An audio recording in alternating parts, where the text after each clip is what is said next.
Hi, friends. My name is Bhavya Mangla, and I'm back with the 13th episode of Unfiltered Conversation. You know that we started this series with a main objective that whatever we are going to talk with is not there with any prepared intention. We have to speak from the heart and we have to say what we think is right at that particular point of time. And in that, we are inviting different people from the society and understanding their perspective. Today, in this episode, along with is my co-host Shweta Bansali. She is a doctorate in nanotechnology, and at the moment, she is a researcher, and she is having her own business with respect to nanotechnology. She is NLP practitioner, and today, both of us are going to discuss a very interesting topic with respect to mindfulness with our speaker Harpreet Singh. There's a lot of, you can say, a big introduction about Harpreet Singh. He's a banker. At the moment, he's president in a very prestigious bank. He has done many different courses and studies, apart from being a chartered accountant from Harvard, IIM Ahmedabad. And he's a mentor. He's a part of CXO community. And apart from that, he's also doing many things with respect to spirituality. So let me call on Mike Harpreet Singh. Hi, Harpreet. How are you doing? Hi, good afternoon, Manglaji, Bhavya Manglaji, and Shweta. Thank you so much for this opportunity. In fact, I was very excited to be part of this. And the topic also, mindfulness, actually resonates a lot to me. Thank you for giving me this opportunity. So, Harpreet, I was going through your LinkedIn profile and I could see that you're doing so many things. And you're also in a very senior position in a bank. So, how it is possible to manage? Because in general, I'm auditor and I go to meet different companies. And whenever I ask this question that what are your hobbies, the first answer is, sir, time hi kahan hai? I don't have any time. But then when I see you are doing a job maybe which requires maybe 24 hours every day, and even if that is less, but then still you're doing so many things. So how it is possible? Bhavyaji, actually, I think what you said is right. I have close to 22 years of experience into banking industry. So, if I were to describe about my first 10 years of experience, I've always been thinking same way. It's always tedious to manage the time and do the responsible work because it's very critical to manage your role professionally also, and also beside that, do what you really love to do, the work on the passion side. So I think some way it all started happening in the last decade, if I were to explain, because Mhm. last I think more than 10 years has been the reflections which I have been getting inside. I have gained something. I want to go to the next level. I really want to also understand, apply my learnings, unlearn certain things, go back to the drawing board, and then see where I made certain mistake and correct that path and move ahead. So, if I were to say, some people kept on asking that you did CA, then after that you did postgraduate diploma in insurance risk management after 5 years. Exactly after 5 years, I will take up something. And since last 5 7 years, it has become annually. Like I will add something which will bring more creativity, which will bring something which has got something to do with my passion. The COVID was the best period, I can tell you, because during that Mhm. period I was thinking I will not only learn, upgrade my skill set, but apply that to my passion, like on the making an impact, giving it back to society. Went on to Mhm. CXO incubator, did my senior management program from IIM Ahmedabad, just to unlearn few things, the concept I'd learned, again to have a very big perspective from the management. So I think that has been Mhm. the Mhm. inside passion that was always creating a curiosity to learn more and bring that impact. You use this word unlearn two, three times, and I think it's a very important word. But I think in majority of the cases, we don't know what exactly is the meaning of unlearning. Can you say a little bit, maybe from your experience, that what you unlearned and how it helped you to learn new things? Yeah, I think it's a very important and critical aspect, because initially, whenever I will go for upskilling myself, most of the time the mindset used to be I know it all. I have done so Mhm. much. I have Yeah. been doing something with this kind of mindset. But and even when I was going for a senior management program with IIM Ahmedabad, I was thinking that I think I have a reasonable level of experience, and I have done couple of courses. So the practical aspect along with knowledge is there. Let me go and explore what else I can get. So IIM Mhm. Ahmedabad was fascinating. But when I went there, and from the very first day, when I was meeting the dean and then also meeting the lecturer, we went through a capstone exercise. We were Mhm. people from very diversified background. Then I started thinking that my bucket is full. Because I will not be able to add till the time I am ready to become a joiner, like somebody who has come with zero experience, zero Mhm. knowledge. Mhm. Probably what I have been doing things, whatever I have learned so far has brought me here, will not take me to the next level. With that Mhm. kind of understanding, when I started thinking with a novice, fresh idea, was let me Mhm. not think the way I have been doing it. And when you Mhm. actually try, with very simple example, if you have been I'm sure for any concept, we have been going through, even in a financial way, like we have been solving certain financial problems, because I come mainly from a financial industry. So we have Yeah. been looking at financial numbers, we have been looking at customer, we were doing PD. But when I was trying to judge it from the IMS side, was that you have to be sitting on a board perspective. You have to look from a larger picture. You have to have a Mhm. macro view. The micro view is there, but then macro view you may be missing. So then I thought probably I have to just leave aside everything, put a curtain, a Mhm. wheel in my mind, and then think, no, it's a let me look from a other perspective. The coin has two faces. Let me look from the other side of the coin. Mhm. Mhm. So I think Mhm. that perspective brings unlearning whatever you know, Mhm. creating that imaginary wheel in your mind, which is Yeah. easier said than done. So obviously Yeah. when you think of putting that imaginary wheel, and then you think, is there something totally new, is there a completely different perspective, and then I think that starts. It's all about practice, I can tell you. Mhm. Mhm. Mhm. Shweta, I see you also. You are always learning something new. Even today, you are in a spiritual retreat somewhere. So, Yeah. what are your thoughts about learning and unlearning? I think, Bhavya, I think Harpreet has already done a very brilliant job in explaining what unlearning is. But I believe personally that you are never an expert. The moment you think yourself that you are the expert, you stop learning. Mhm. Yeah. So you can never be an expert on anything. There is always something new to look forward to and to be curious about. So this curiosity in me always lets me to uh, keep learning, and Yeah. unlearning already naturally happens when I learn something new. So whenever I'm going for it, I go with that child's curiosity that I know nothing. I will be starting from ABCD. If I will say that, oh yes, yes, what you are talking about, I already know. So that is, I would say, it's little bit of the ego perspective that comes. If you will bring that, you will not be able to learn. You have to be like a little child whenever learning. Like if where you think about the first thing that we learned was ABCD. Yeah. So how did we did that? With a lot of curiosity. What is this first line? What is this second line? What is that third line? And I see everything I learn with that perspective. So that curiosity of a child really helps. Wonderful. So Wonderful. Wonderful. I have one question, Bhavya, because Harpreet was talking about that he learned and he studied, in fact, during the COVID times. So I would like to know, Harpreet, I'm sure many listeners out there, after such a experience of your work, what inspired you to start studying again? Definitely, learning will never stop. But what inspired you that, okay, yes, I have to do this course? Maybe someone in the audience may get inspired and start studying again.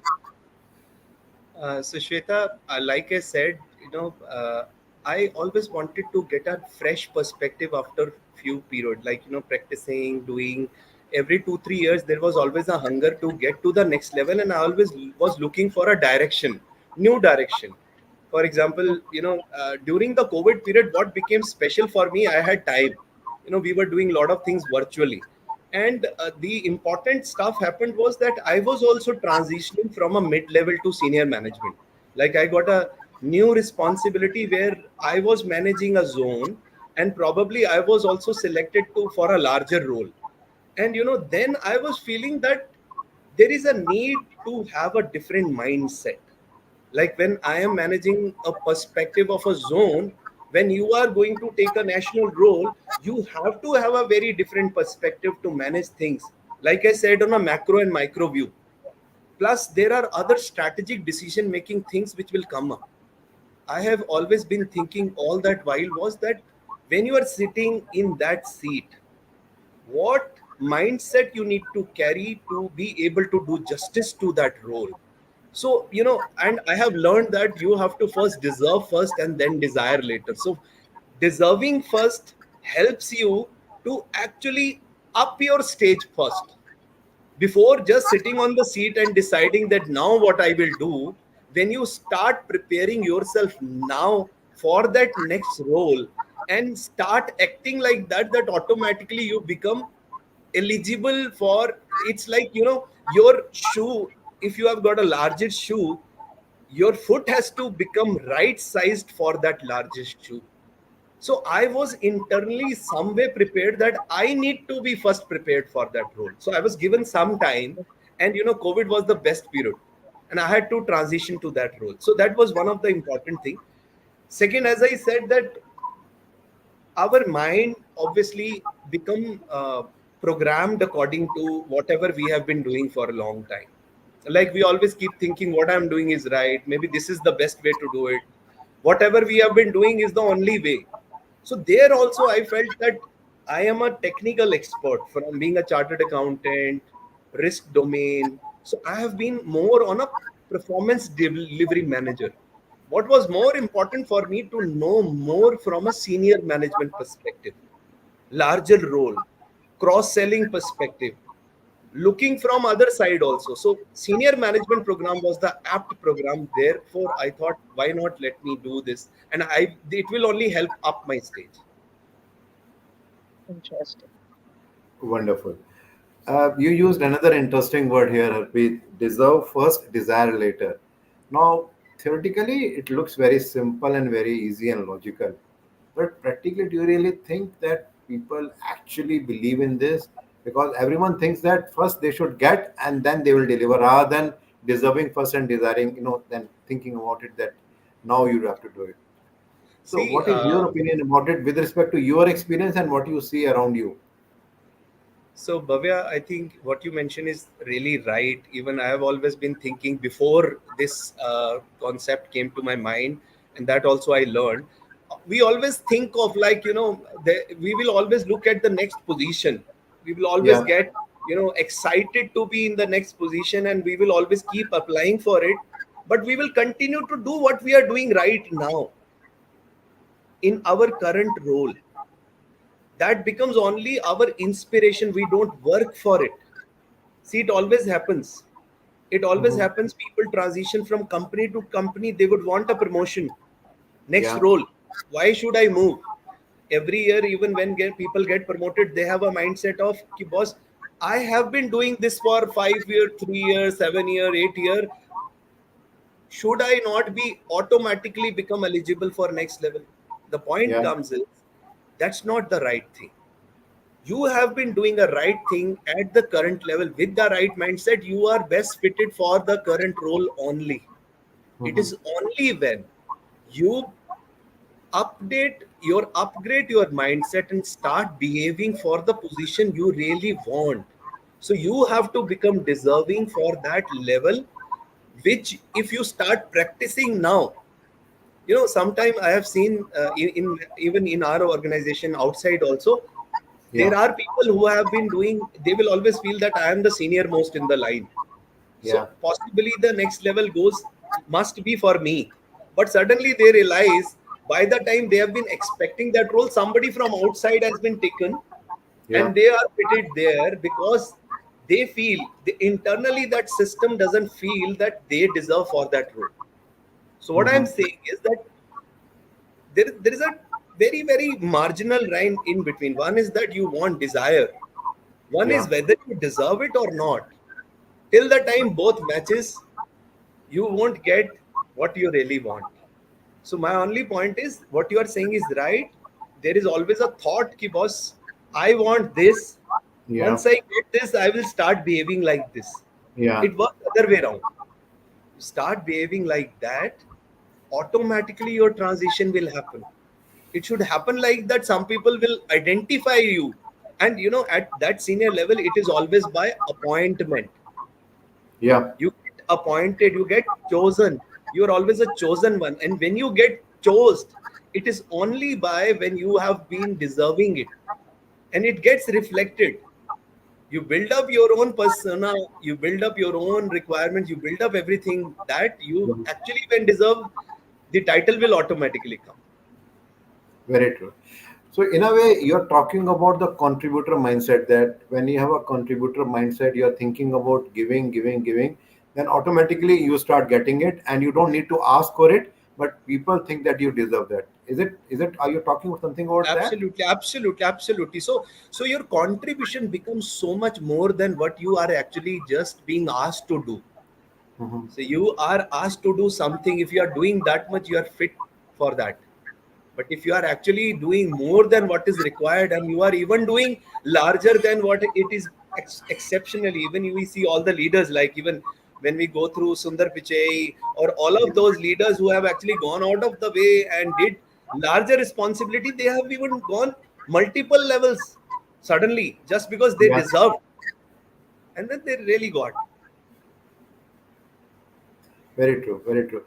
Uh, if I ask the same thing to Shweta, Shweta, I have always seen that you are always trying to give things as much as possible. But if you look around people, you always find that people are fighting, people are just trying to see that how they can go at another person. So how do you manage this? And what kind of challenge you face for that? So it's a very interesting question, Bhavya, because the point is just now I heard something in this spiritual retreat only about giving. So I Okay. would like to use this example that I heard today.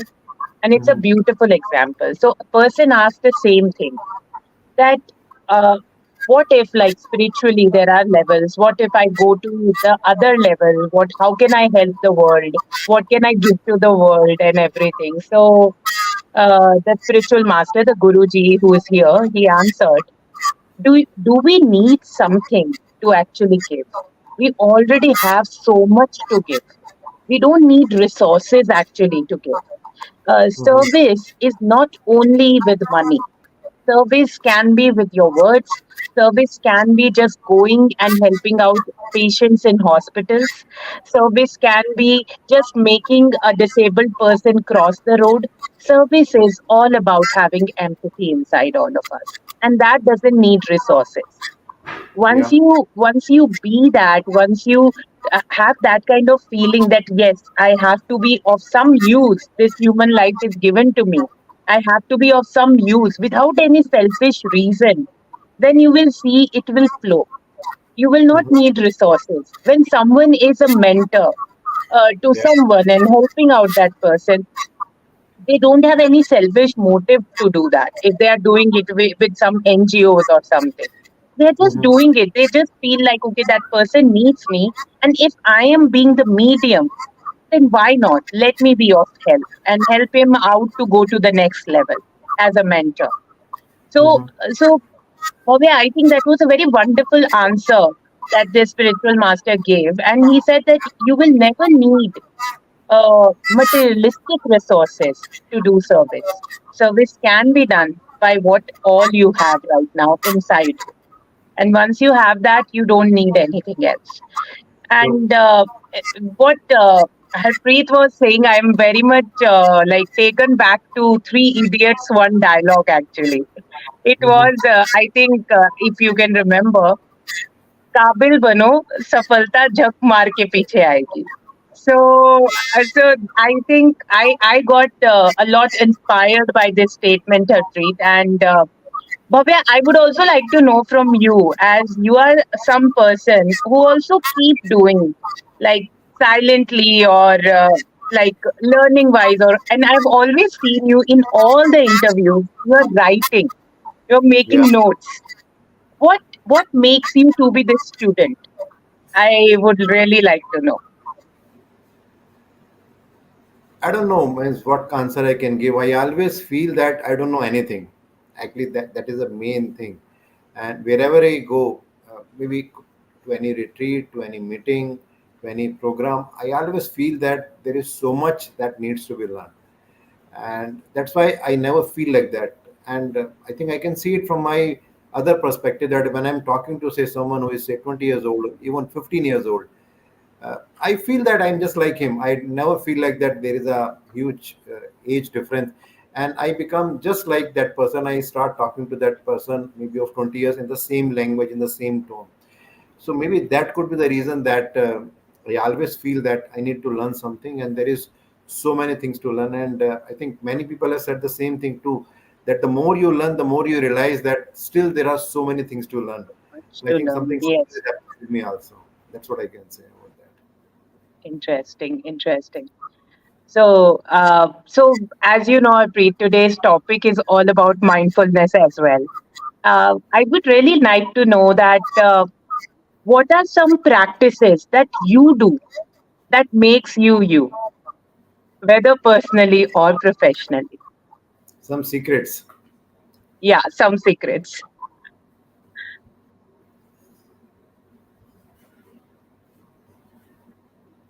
Are you there, Harpreet? I think something has happened to the screen. I think screen has gone.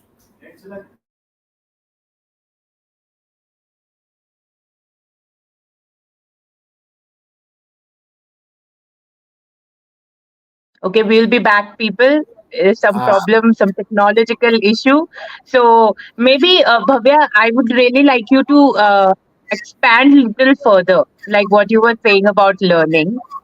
mhm. Uh, I know, and I can vouch for it, you being my mentor, that you become us whenever you talk to us. So I think that kind of the thing makes you the student for life. Like you are always like this student. And I really love the way you're always like writing notes in all the interviews. So that can be one of the I Yeah. would say relatable thing to be the student. And you know, the most interesting thing is that life is very unpredictable. So it's very Yeah, important to accept it the way things are happening.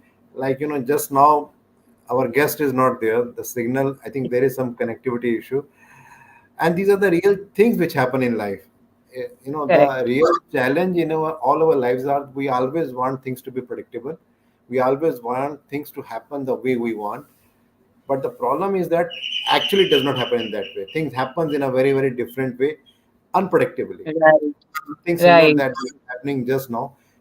And I think that is a time when this spirituality or mindfulness or to be in the present moment or acceptance and all these words, you know, they are different words, but exactly I think the intent is all in all the cases the same, that how you can accept every situation and see that what best you can do at that particular time. Yeah, And then I also agree. I think that is the only way.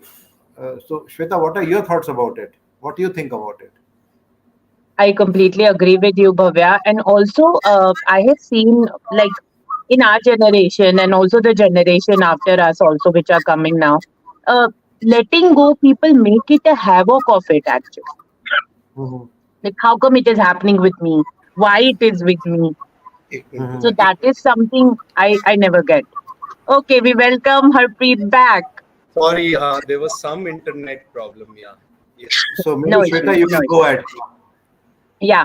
So what I was asking before this technological issue happened was that as we are talking unfiltered and on mindfulness, so I would really like to know what are some of the practices that you do, or maybe you can spill secrets today that makes you, Harpreet, like whether personally or professionally, that makes you.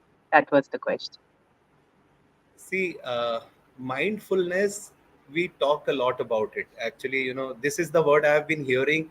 I can tell you multiple times, whomsoever we meet, why we are talking about this more and more nowadays is because there are so many distractions, so many things. First, most and important thing is the mobile, which we have in our hand, the WhatsApp, the social media, the multitasking that we do.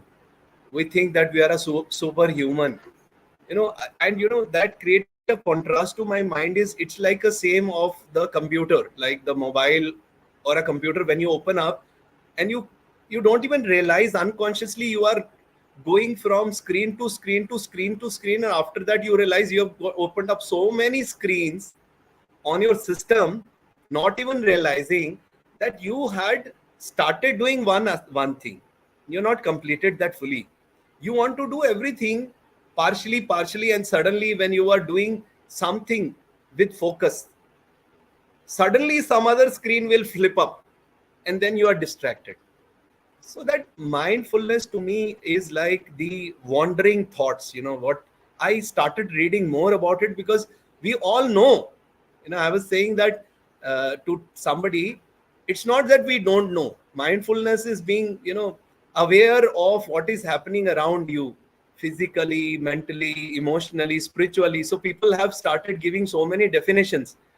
But when I talk about personally, to me, I think it's more to do with the programming that we give, what we keep feeding our mind. So I was reading somewhere that our mind has that power of thinking 60,000 thoughts in couple of hours. I was just reading. So if 60,000 thoughts comes to our mind and they keep wandering, and out of that 80% are always negative. So I was wondering that how much, things are there in our mind, and then we keep thinking ki, why that thought will not come up to me when I really want to focus. The problem is, so as you ask that what should I do to cover up that more, is that one thing most importantly that I've learned from my grandparents, my parents, is the Amrit Vela. Amrit Vela Sambhalo. Amrit Vela is the early morning. Wake up early morning, after you have rejuvenated, and that's the most important time. When you are connected to the universe, you close your eyes, take deep breath, meditate. I used to think what will happen in meditation, but when you start meditating, closing your eyes, disconnecting yourself from this, going inside, deep inside you, and finding your own self purpose, you start discovering yourself. And then, so many screens will appear in your mind. It will flip off like, okay, this is happening, this is not. But when you further make an effort, slowly gradually, it is like keeping things at rest. So what I've started doing is, and this is again practically I've done, somebody guided me in this approach, that whatever things comes your mind na, keep a pen and pencil with you, just note them down. Okay, this is the thought bothering me, let me have a dedicated time to handle this out. The moment you are giving this signal to your mind, okay, I will take care of you this later, let that part doesn't bother me, I can tell you this really works. You're only giving a signal to your mind, I will not talk about this. Same way you keep listing down those things. It's like in your screen in computer, you keep switching off some of the screens which you have unconsciously opened up. That's one. Second is, what I have learned from Gurbani is do seva service. You can do in any way, any form and manner. It's not necessarily that you go to a spiritual place, temple, gurdwara, and there only just you can do seva. You can do seva in any form. And one of the corollary I always feel is that seva works like a duster, the scotch bright, to clear up your dirt within your mind. वो chimney जो है ना आपकी लालटेन की, जो the chimney, the लालटेन which actually becomes black from inside. You may keep cleaning it from outside by having so much outside things, but you have to go inside, clean up that black dirt, then only that reflection of your soul will start, glittering eyes, the glossy face, your entire body speaking up, your mind becoming very clear, loosened up. I think that's what I don't really want to talk much about it, because one has to first practice this and say, so we are all on a journey. And third most important thing is company of enlightened souls, Sadh Sangat, somebody who can give you right direction, people who have walked the path, who have actually known that place, who will guide you where you are going wrong. You don't do this, you do that. Come at mental peace. Go inside, think of it, think deeper, know your purpose. Initially, I always used to think this is all philosophical. But when I started doing it, Baby step is very important. Every single day, a small step of, and some people say meditation can happen only in a lotus position early in the morning. No, वो गुरबानी में लिखा है, चलत बैसत सोवत जागत गुरमंत्र हृदय चितार. Every time, all the moments are yours. It's Yeah. just that you have to bring here that mental peace and say, okay, now I am clear.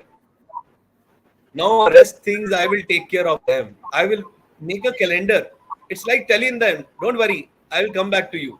Let me be here. That's some bit of my personal thing, I think, which helps a lot. तो वो 3 S मैंने संभाले, सिमरन, सिमरन, संगत, सेवा. ये मेरे को लगता है 3 S है ना, बड़े पावरफुल है. Wonderful. Simran, Sangat, Seva. I think Sangat. Sangat I is think like these are company of illuminated souls, Yeah. and seva. wonderful. I think these are the key takeaways that I think we both can take, and also for all the audience, that if we can take care about these three S, then I think we can create a difference in our life, especially when we One all more are professionals. Yeah, Sorry. please. One more small thing, and triple A. Since we are talking so much about mindfulness, more important thing is while you are going to practice, na, 3 A's: awareness, being aware of what is happening, discovering yourself. Second is taking actions. Once you become aware of this is my thing, you take action. After you take action, you come to know that okay, there are some things I have solution of, something Yeah, I will not have solution of. Acceptance. So awareness, action, and acceptance. It will help, I think, to have a very seamless, smooth journey, adding small bit, block by block, block by block, block by block. And after a while, we'll say, okay, oh my God, I think something has started changing, which will bring a aha moment inside. Okay, my God, this is actually working. wonderful. Thank you, Harpreet. Thank you very much. Thanks a lot. Really an enlightening session. I think you shared many things, especially for the professionals who are running so fast, trying to capture anything and everything in the world and still want to be peaceful. I think these three S and three A are going to make difference to all of us. Thank you very much. Thanks a lot. So, Thank friends, you. Thank we'll you. be back next time again with another interesting guest. Thank you very much, Shweta, for the support. Thank you very much. Thank you, Thanks a lot. Bhavya. Bye bye. Thank Bye you. bye. Thank Thank you, you, Harpreet. Bhavya. Bye. Thanks a Thank lot. you, Shweta. Thank you. Thank you, dear Thanks Papa. all. Thank you.